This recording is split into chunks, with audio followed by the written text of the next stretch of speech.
Innal hamdalillah nahmaduhu wa nasta'inuhu wa nastaghfiruh wa na'udzu billahi min shururi anfusina wa min sayyiati a'malina. May yahdihillahu fala mudilla lahu wa may yudlil fala hadiya lahu. Asyhadu an la ilaha illallah wahdahu la syarika lahu wa asyhadu anna Muhammadan abduhu wa rasuluh. Allahumma shalli wa sallim wa barik ala nabiyyina Muhammad wa ala alihi wa sahbihi ajma'in, amma ba'd. Qala Allah ta'ala fil Qur'anil Karim, a'udzu billahi minasy syaithanir rajim. Ya ayyuhalladzina amanu taqullaha haqqa tuqatih wa la tamutunna illa wa antum muslimun. Wa qala ta'ala ya ayyuhalladzina amanu taqullaha wa la tanzur nafsum ma qaddamat lighad wattaqullaha alladzi tasaaluna bihi wal arham innallaha kana 'alaikum raqiba. Amma ba'd. Jamaah salat subuh serta kuliah subuh atau kajian subuh Masjid Mushola Baitur Rahim yang senantiasa mudah-mudahan dirahmati oleh Allah Subhanahu wa taala. Pertama dan yang paling utama, kita tidak bosan-bosannya untuk senantiasa memanjatkan puja dan puji syukur kita kepada Allah Subhanahu wa taala atas begitu banyak kenikmatan yang Allah berikan kepada kita. Dan salah satu kenikmatan tersebut kita buktikan bersama-sama, kita menyaksikan bersama-sama Allah masih menghidupkan kita tatkala bahasanya Allah telah mematikan kita sementara pada saat kita tidur dan terlelap tidur.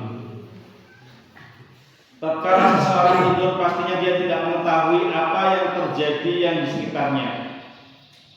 Itu bagian dari Allah telah mematikan sementara hidup kita, penglihatan kita, serta apa yang ada pada diri kita selain pernafasan kita yang berfungsi pada saat kita ditidurkan oleh Allah Subhanahu wa taala. Allah senantiasa memperingatkan kepada kita tatkala kita diberikan kenikmatan-kenikmatan yang Allah tunjukkan kepada umat manusia, maka kita hendaknya untuk mensyukuri nikmat-nikmat tersebut.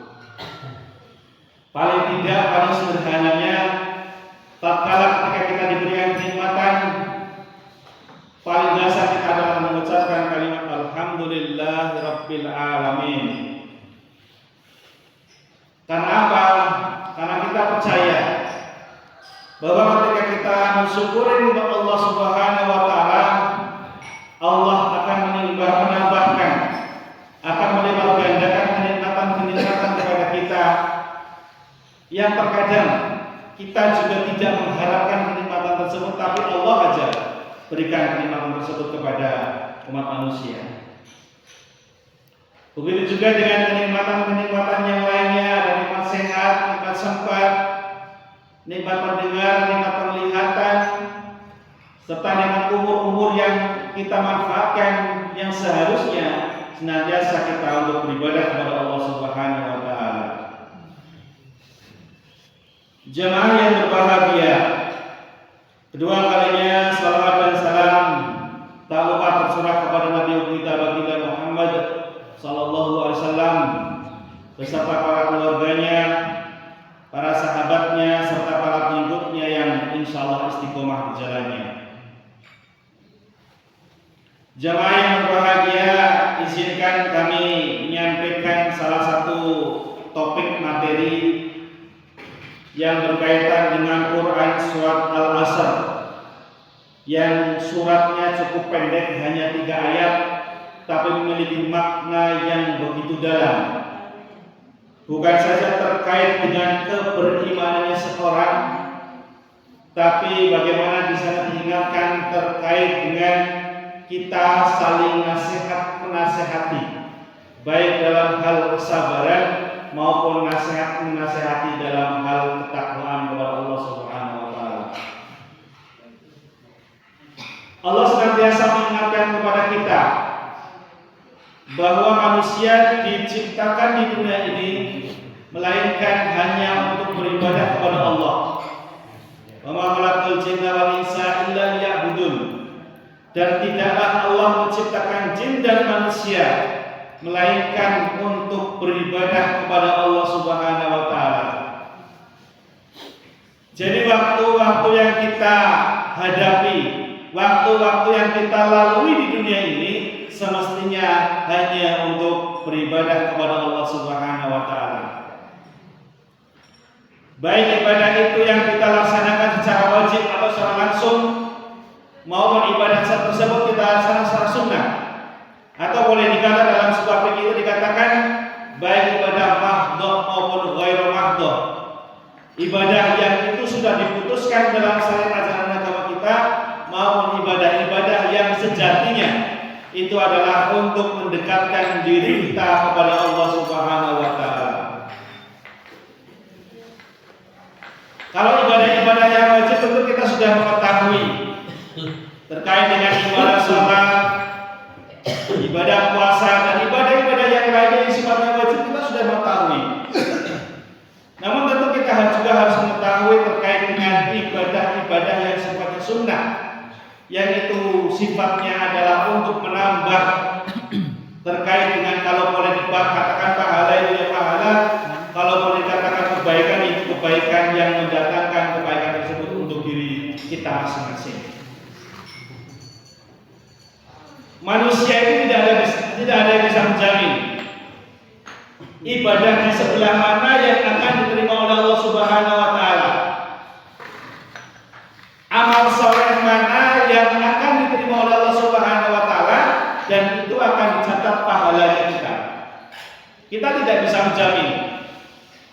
Maka Allah telah membebaskan kepada umat manusia, khususnya kepada kaum muslimin, untuk apa?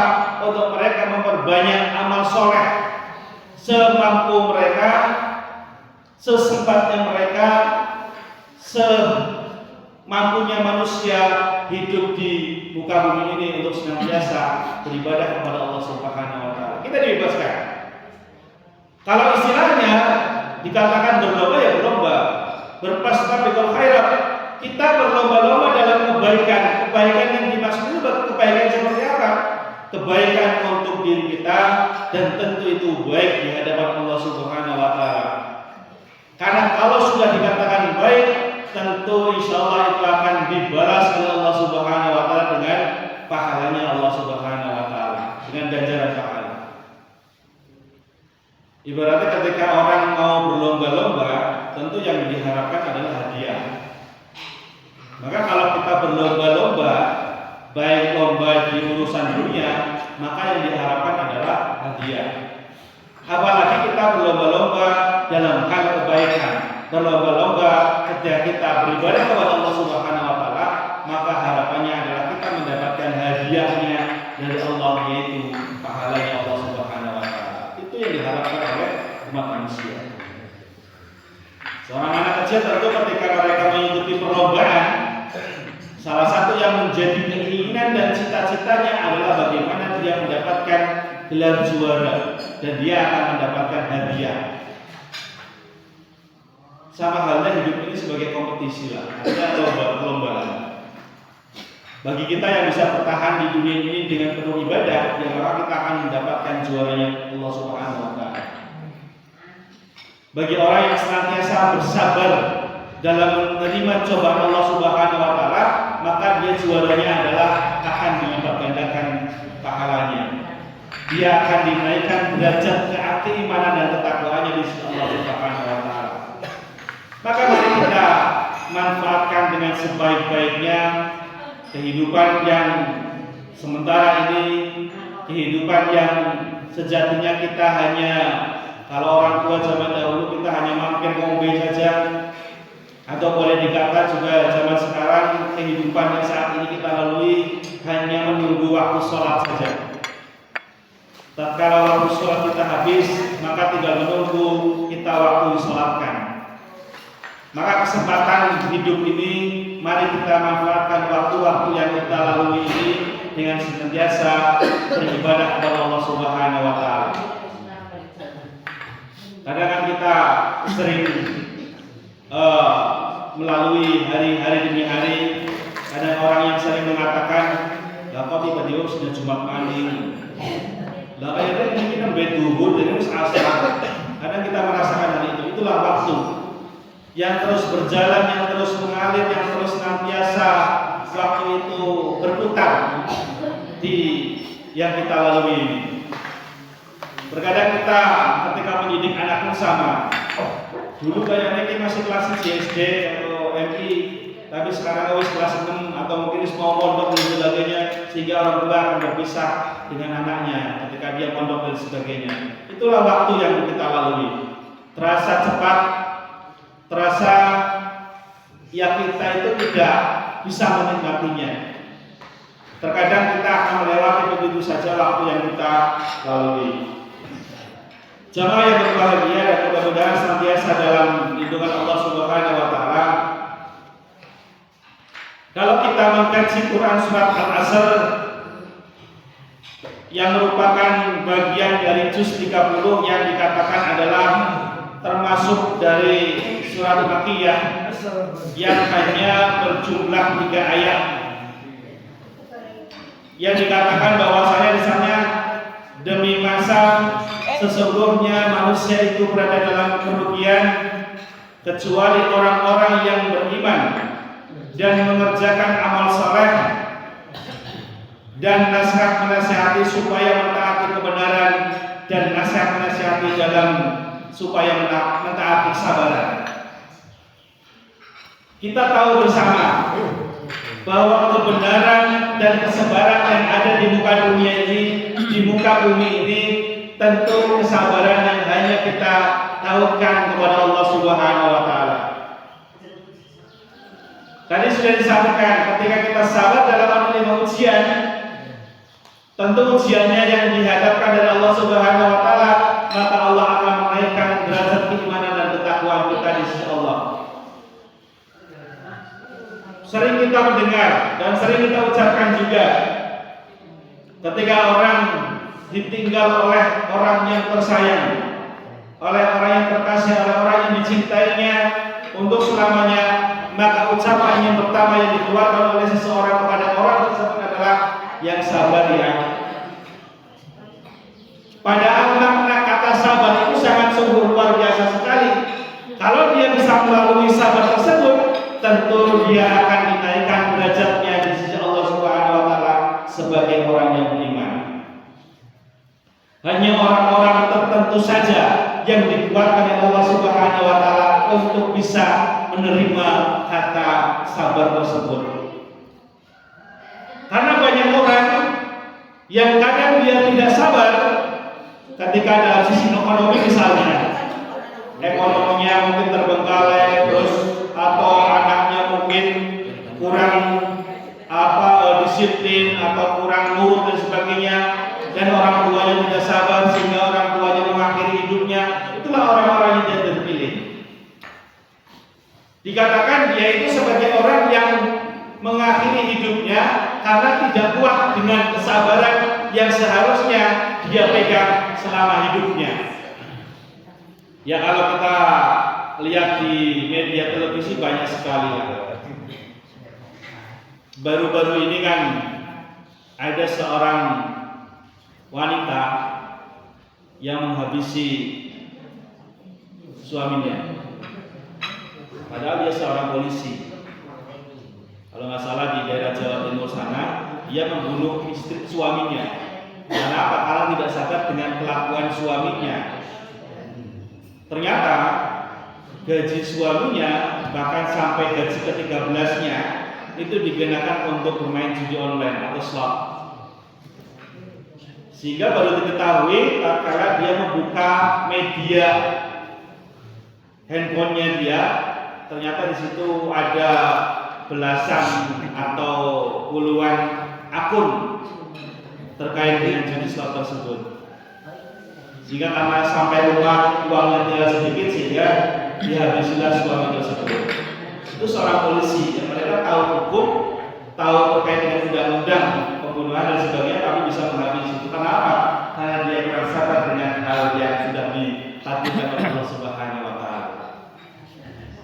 Maka dalam Quran surat Al-Asr ayat ketiga ini disebutkan bagaimana kita bisa menasihati dalam hal kebenaran dan dalam hal kesabaran. Kita angkat sedikit. Kiai Haji Ahmad Dahlan pertama kali mengajarkan ayat-ayat kepada muridnya selain Quran surat Al-Maun ayat 1 sampai dengan 7 terkait bagaimana menghidupkan majelis penolong kesejahteraan umum atau sekarang disebut adalah PKU, penolong kesejahteraan umum. Beliau mengkaji ayat tersebut sampai 7 bulan. 7 bulan lamanya Kiai Haji Ahmad Dahlan mengkaji terkait dengan Quran surat Al-Asr ini beserta santri-santrinya. Dalam sebuah kisah dikatakan kenapa 7 bulan tersebut ayat dikaji? Karena harapannya bukan saja mengkaji ayat-ayat tersebut, mengkaji terkait dengan Quran surat Al-Maun, Al-Asr dan lain sebagainya, tapi harapannya yang sudah dikaji tersebut dipraktekkan dalam kehidupan sehari-hari. Sehingga dari Quran surat Al-Maun tersebutlah berdiri ada rumah sakit, ada balai pengobatan, ada panti asuhan, panti jompo, panti yatim dari ayat Quran surat Al-Maun tersebut. Karena dikatakan ara'aital ladzi yukadzibu biddin, tahukah kamu orang yang mendustai agama? Disebutkan di ayat berikutnya yang pertama menghardik anak yatim, tidak mengayomi fakir miskin. Maka dikaji betul-betul ayat tersebut terkait dengan Quran surat Al-Maun tersebut. Kalau betul-betul kita ingin tidak dikatakan sebagai orang yang mendustai agama, ya tentu kita jangan sampai menghardik anak yatim. Itu dalam Quran surat Al-Maun. Kalau kita tidak mau disebut sebagai orang yang mendustai agama, tentu kita harus senantiasa bisa mengayomi fakir miskin. Dengan apa? Dengan kita mendirikan panti asuhan, panti jompo, atau panti-panti yang lainnya yang sejatinya itu diperuntukkan bagi kaum duafa. Ini bukti yang sudah dilakukan oleh Kiai Dahlan ketika mengkaji Quran surat Al-Maun. Nah, kemudian ketika mengkaji Quran surat Al-Asr, beliau itu berpendapat yang diucapkan oleh Imam Syafi'i, seumpama Allah Subhanahu wa taala tidak menurunkan kepada makhluknya hujah atau peringatan atau kecuali surat ini, bahasanya adalah peringatan melalui surat Al-Asr ini, niscaya surat Al-Asr ini telah mencukupi untuk memberi petunjuk harusnya. Karena dikatakan di sana wal asr, demi masa atau demi waktu. Kalau kita mau mengkaji terkait dengan waktu, urusan waktu itu sangat panjang dan sangat luas sekali. Karena setiap hari, setiap kehidupan manusia pasti dilingkupi dengan waktu. Waktu tersebut bukan untuk segerombolan orang, sekelompok orang, atau sekeluarga, tapi waktu yang diberikan oleh Allah Subhanahu wa taala untuk pribadi-pribadi. Kenapa dikatakan untuk pribadi? Contohnya, usia yang kita lalui itu kita tidak akan sama. Hari-hari yang kita lalui kita tidak akan sama. Anak kembar pun nasibnya, jodohnya sampai kematiannya tidak mungkin akan sama. Ketika dia dilahirkan bersama-sama, di sini adalah kembar ya, Hasan dan Husain. Kita tahu bersama. Ketika di sekolah misalnya Ustaz Sopani, karakternya seperti apa anak kedua ini ketika memanfaatkan waktu. Nah, apalagi kita yang bukan orang anak kembar, pasti akan berbeda karakternya. Dalam mengelola waktu pun akan berbeda. Sudah dicontohkan oleh si kembar ini, Hasan dan Husain. Ketika misalnya yang satu tertib dalam hal sekolah, dalam hal berpakaian, pasti yang satu itu bisa akan kebalikannya. Yang satu rajin ketika menghafal, sudah hafal berapa juz? 29. Sama. Sudah sampai surat apa? Al-Ma'arij. Sama. Berarti sudah apa dua-duanya? Bagian dari kegiatan positif. Kami tidak tahu kehidupan di luarnya ketika bermain, ketika kebiasaannya itu akan berbeda. Itulah bagian dari waktu. Dan itu bagian dari motivasi buat kita bahwa ketika kita yang jauh saja dengan mereka pasti akan berbeda dengan yang namanya waktu. Tatkala Imam Syafi'i menyebutkan terkait dengan bagaimana ketika surat Al-Asr ini telah mencukupi, maka sejatinya itu sudah menjadi petunjuk buat kita terkait kita dalam hal kesabaran, terkait dalam hal kita menapati atau nasihat-nasihat dalam hal kesabaran. Kita ulas sedikit terkait dengan Muhammadiyah. Muhammadiyah itu berdiri pada 18 November 1912. Telah mencatatkan terkait dengan amalan-amalan melalui surat Al-Maun, melalui Quran surat Al-Asr, atau melalui Quran surat Al-Imran. Kalau kita mengenal dalam Quran surat Al-Imran ayat 104 itu bagaimana kita beramal ma'ruf nahi munkar. Ketika kita beramal ma'ruf nahi munkar, maka kita akan senantiasa dilindungi oleh Allah Subhanahu wa taala. Dimanapun tempatnya, di manapun yang sudah kita lalui. Risalah yang pertama dalam Quran surat Al-Asr tersebut, bagaimana di sana ada kata beriman. Kalau boleh dikata, iman tersebut secara epistemologi atau secara bahasa adalah kita percaya. Percaya dengan apa yang sudah Allah berikan kepada kita. Percaya dengan apa yang sudah Allah gariskan kepada kita. Rukun iman itu kan ada 6. Nah, kita percaya dengan ke-6 tersebut, itu bagian dari keimanan kita kepada Allah Subhanahu wa taala.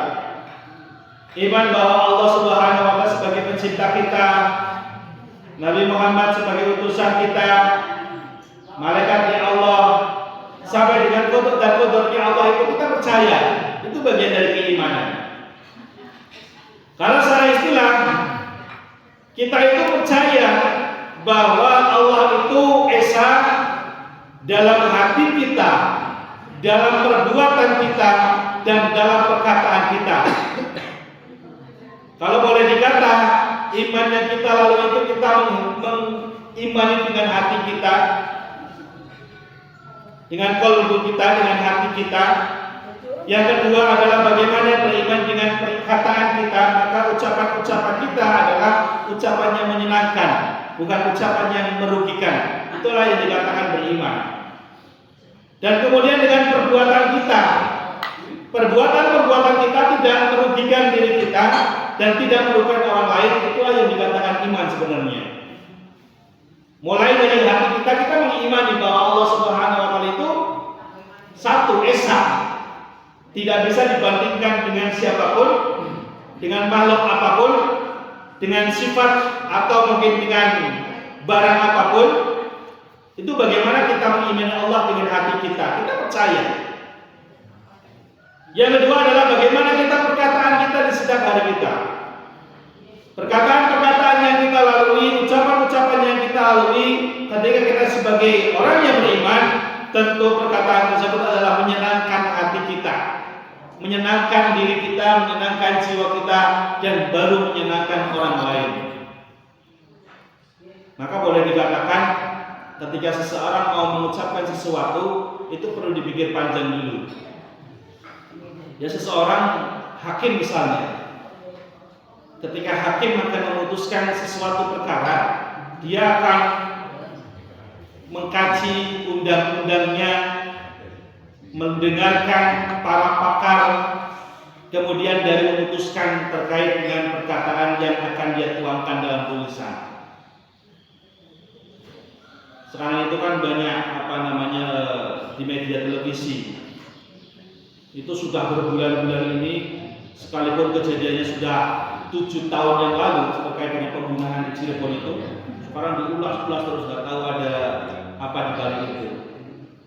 Sebelum seseorang hakim memutuskan, dia akan membuat sebuah tulisan dulu, baik itu berupa lembaran-lembaran atau bahkan berjilid-jilid tulisan mereka buat, dan itu untuk menyanggah dan sebagainya. Ya tujuannya adalah agar baik termohon maupun pemohon itu menerima kalimat yang diucapkan, itu dikaji betul-betul. Maka sama halnya ketika mengucapkan sesuatu, ya maka kita harus senantiasa betul-betul dipikirkan apa yang kita ucapkan terhadap orang lain. Dan kemudian perbuatan kita, karena perbuatan yang kita lalui di setiap hari kita, ya maka perbuatan tersebut harus menyenangkan orang lain juga. Kalau perbuatan tersebut nyaman di hati kita, insya Allah perbuatan yang kita lakukan, perkataan kita yang kita lakukan itu akan nyaman juga terhadap orang lain. Maka sudah ditentukan oleh Allah Subhanahu wa taala dalam Quran Surat Al-Asr ini, jangan sampai kita disebutkan sebagai orang yang merugi, sebagai orang yang dia tidak diberikan keuntungan untuk beriman kepada Allah Subhanahu wa taala. Karena kita sudah berikrar sebenarnya, baik itu dengan hati kita, ucapan kita maupun perbuatan kita sudah berikrar. Kita ingat sebentar terkait dengan 2 kalimat syahadat yang sering kita ucapkan. Asyhadu an la ilaha illallah, yang artinya kita bersaksi bahwa tiada Tuhan selain Allah, wa asyhadu anna Muhammadar Rasulullah, yang artinya Muhammad adalah utusan Allah. Di dalam 2 kalimat syahadat tersebut kita mengkaji yang pertama bentuk persaksian kita kepada Allah Subhanahu wa taala. Yang kedua adalah bentuk sumpah kita. Sumpah kita kepada siapa? Ya sumpah kepada diri kita, sumpah kita kepada Allah, asyhadu. Kemudian yang ketiga, bagaimana bentuk penghambaan kita sebagai seorang hamba yang sejatinya ketika kita mengucapkan 2 kalimat tersebut, maka kita akan menerima segala konsekuensi yang diberikan kepada kita. Kita sudah mengucapkan 2 kalimat syahadat, konsekuensinya apa? Ya kita beribadah. Kita memperbaiki diri kita dengan ibadah kita kepada Allah Subhanahu wa taala. Di dalam Quran surat Al-Hujurat ayat ke-15 Allah menyebutkan, A'udzu billahi minasy syaithanir rajim. Bismillahirrahmanirrahim. Innamal mu'minuna alladzina amanu billahi wa rasulihi tsumma lam yartabu wa jahadu bi amwalihim wa anfusihim fi sabilillah ulaika humus shadiqun. Allah menyebutkan sesungguhnya orang-orang mukmin yang sebenarnya adalah mereka yang beriman kepada Allah Subhanahu wa taala dan Rasulnya, kemudian mereka tidak ragu-ragu itu untuk beriman, untuk beribadah kepada Allah Subhanahu wa taala, dan mereka berjihad dengan harta dan jiwanya di jalan Allah. Mereka itulah orang-orang yang benar. Allah sudah mengingatkan kepada kita, ketika kita beriman kepada Allah Subhanahu wa taala dengan keikhlasan, dengan penuh ketulusan, dengan kafah sesungguh-sungguhnya, maka kita disebut sebagai orang yang beriman. Bahkan tatkala kita berjihad dengan harta kita, ya maka kita disebut sebagai orang yang ulaika humus shadiqin. Kita sebagai orang yang benar di hadapan Allah Subhanahu wa taala. Itu baru dikatakan dalam satu ayat atau satu surat. Kita disebutkan sebagai orang yang beriman. Ketika kita beriman dengan tulus, dengan betul-betul, ya maka kita disebutkan sebagai orang yang benar. Orang yang benar itu kan tentunya dia hidupnya dengan kebenaran, perkataannya dengan kebenaran, perbuatannya dengan kebenaran. Kembali lagi kepada kalimat asyhadu tadi, bentuk sumpah kita kepada Allah Subhanahu wa taala. Karena itu bentuk kita bersaksi. Kalau kita sudah bersaksi ya kita akan menerima konsekuensi yang akan dilalui oleh kita semuanya. Sama halnya seorang pejabat, ketika dia sudah bersaksi di bawah Al-Quran, maka konsekuensinya adalah dia akan betul-betul bekerja dengan sebaik-baiknya, dengan penuh amanah dan sebagainya. Konsekuensinya itu. Hidup kita ada konsekuensinya. Seorang anak misalnya, ketika memilih sekolah di pondok, ya maka dia konsekuensinya adalah belajar dengan sungguh-sungguh. Agar apa? Agar dia bisa berprestasi di pondok dan sebagainya. Hataman atau mungkin Al-Quran hafalannya itu akan bertambah. Itu konsekuensi yang diberikan kepada orang-orang yang menerima atau meminta terkait dengan apa yang diharapkan. Ya begitu juga dengan kita. Kita yang beriman itu ya tentu ada konsekuensinya, yaitu apa? Yaitu senantiasa kita beriman kepada Allah Subhanahu wa taala dengan sebenar-benarnya. Risalah yang kedua dalam Quran surat Al-Asr adalah bagaimana risalah amal soleh. Amal soleh yang kita harapkan itu juga amal soleh yang tentunya adalah amal soleh yang baik untuk diri kita. Banyak sekali amal soleh yang perlu kita lakukan, yang perlu kita laksanakan. Tinggal bagaimana kita bisa meraih amal soleh yang sudah ditentukan, yang sudah digariskan oleh agama kita. Dalam Quran surat Al-Kahfi ayat 110 itu disebutkan, A'udzu billahi minasyaitonir rajim. Qul innama ana basharun mislukum yuha ilayya. Di sana disebutkan, sesungguhnya aku ini hanya seorang manusia seperti kamu. Faman kana yarju liqa'a rabbih fal ya'mal 'amalan shalihan wa la yusyrik bi ibadatihi rabbih ahada. Kita itu sebagai manusia biasa sebenarnya. Yang luar biasanya adalah barang siapa kita mengharapkan perjumpaan kepada Allah Subhanahu wa taala, maka hendaknya ia mengerjakan amal saleh dan janganlah mempersekutukan seseorang pun dalam beribadah kepadanya, kepada Tuhannya. Kita itu manusia biasa.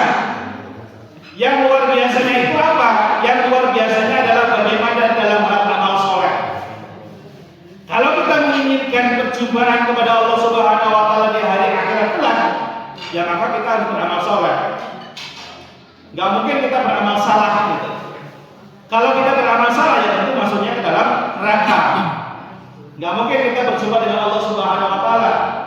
Kalau kita bercita-cita nantinya berjumpa dengan Allah Subhanahu wa taala, dikumpulkan dengan orang-orang yang soleh, dikumpulkan atau kita mendapatkan syafaat kita Nabi Muhammad, ya maka kita harus beramal saleh. Dengan apa kita beramal saleh? Ya dengan senantiasa kita memperbanyak ibadah kita di sisi Allah Subhanahu wa taala. Jalannya itu sangat banyak sekali lah untuk beramal saleh. Tinggal bagaimana kita memilih amalan mana yang akan kita tuju. Amalan mana yang akan ingin kita peroleh.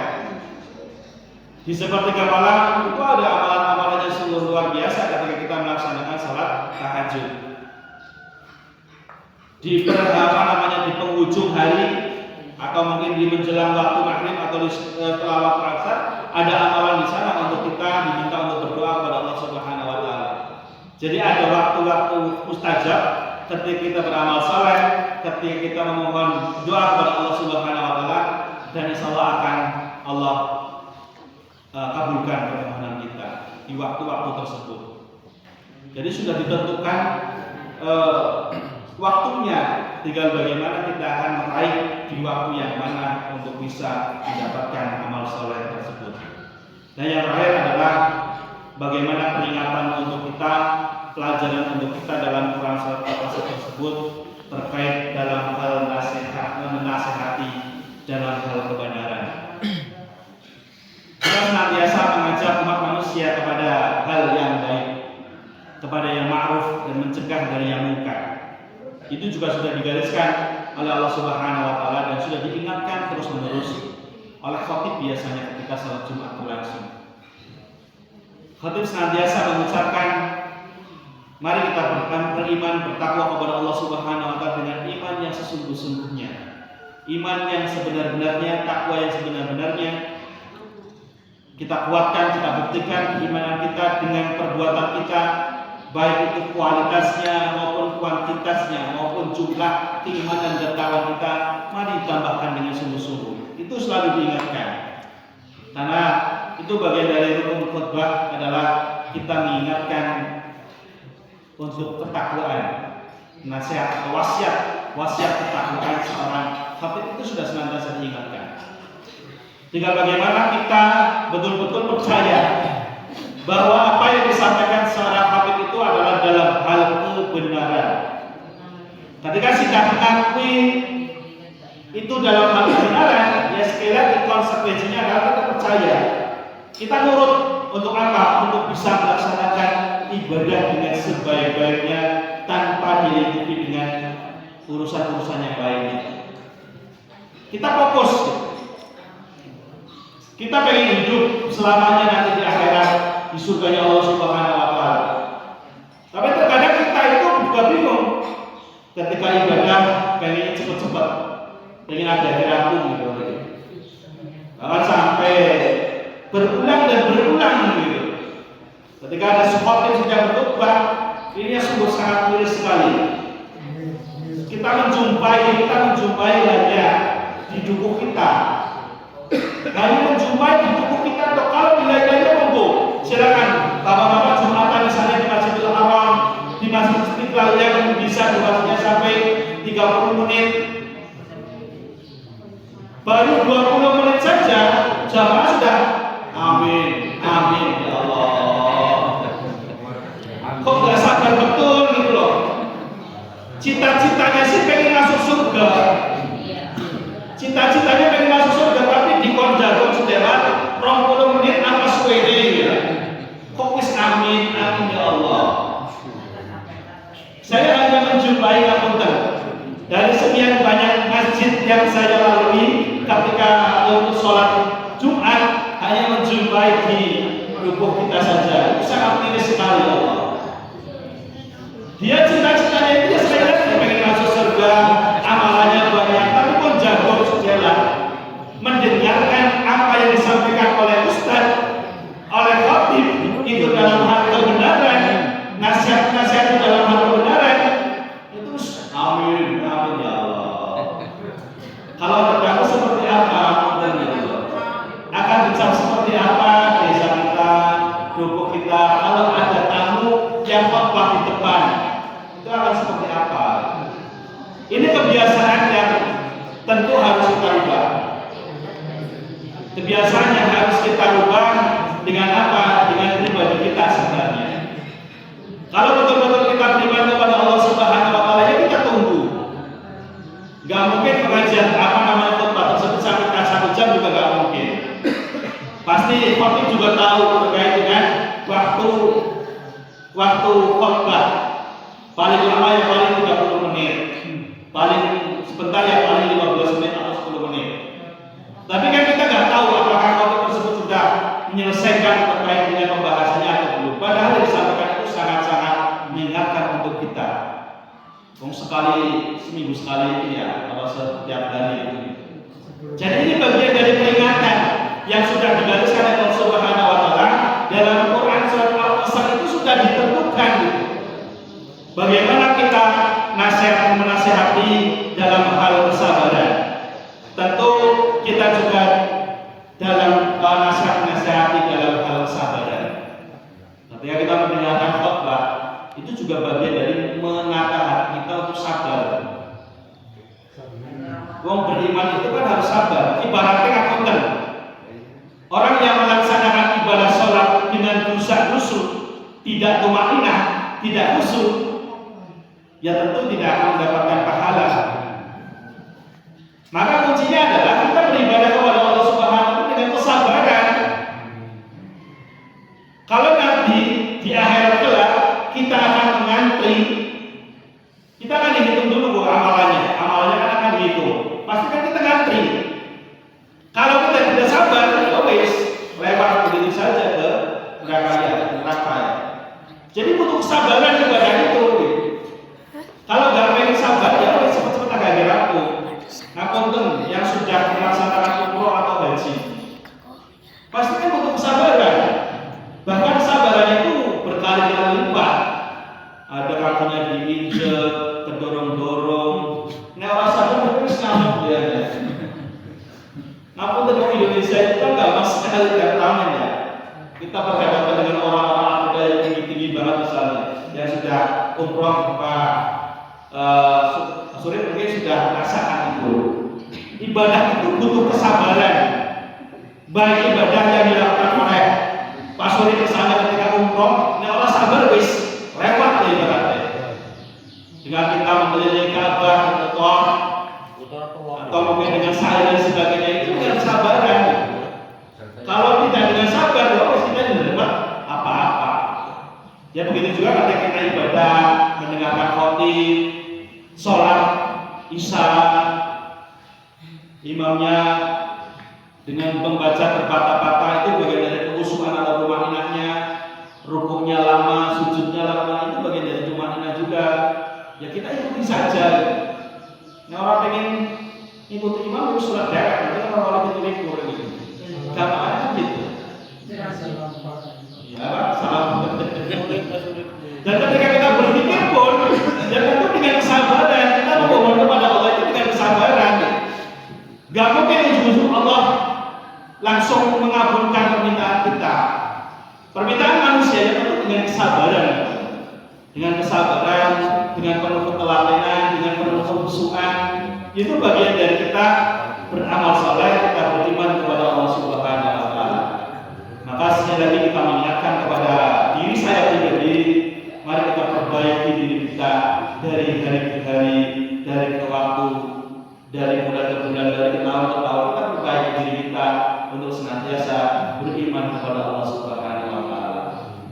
Kita ingatkanlah, saling mengingatkan bahwa apa yang terjadi di desa kita, tubuh kita senantiasa hanya untuk beriman kepada Allah Subhanahu wa taala. Tujuannya adalah untuk itu. Nah misalnya tujuannya tidak untuk itu, terus pengen bawa mani untuk dia. Tujuannya kan untuk beribadah kepada Allah Subhanahu wa taala. Karena yang bisa diandalkan, yang bisa kita buktikan di hadapan Allah Subhanahu wa taala adalah amal soleh kita. Amal soleh kita ketika kita duduk mendengarkan kajian, ketika kita mendengarkan khotib, ketika kita beribadah, ketika kita bersedekah, berinfak, bersadar, atau yang lainnya, itu yang akan diandalkan oleh kita di hadapan Allah Subhanahu wa taala ini. Bukan harta kita, bukan jabatan kita, bukan keturunan kita, bukan pula ketambahan kita, bukan pula kecantikan kita ataupun bawaan kita, tidak. Tapi yang akan dihadapkan di hadapan Allah Subhanahu wa taala, yang akan menjadi gade kita. Ya Allah, dulu saya sudah melaksanakan amal soleh, ini buktinya seperti ini. Itulah yang akan kita buktikan di hadapan Allah Subhanahu wa taala. Mudah-mudahan kita semuanya senantiasa mengingatkan Allah Subhanahu wa taala dan kita senantiasa bisa melaksanakan ibadah ini dengan sebaik-baiknya dan seterusnya. Dan mudah-mudahan kita senantiasa istiqomah untuk beribadah kepada Allah Subhanahu wa taala. Mari kita akhiri dengan bacaan hamdalah bersama-sama dan doa bersama-sama. Alhamdulillah rabbil alamin. Subhanallah wa bihamdihi, asyhadu an la ilaha illa anta, astaghfiruka wa atubu ilaik. Dan tentunya mohon maaf yang sebesar-besarnya apabila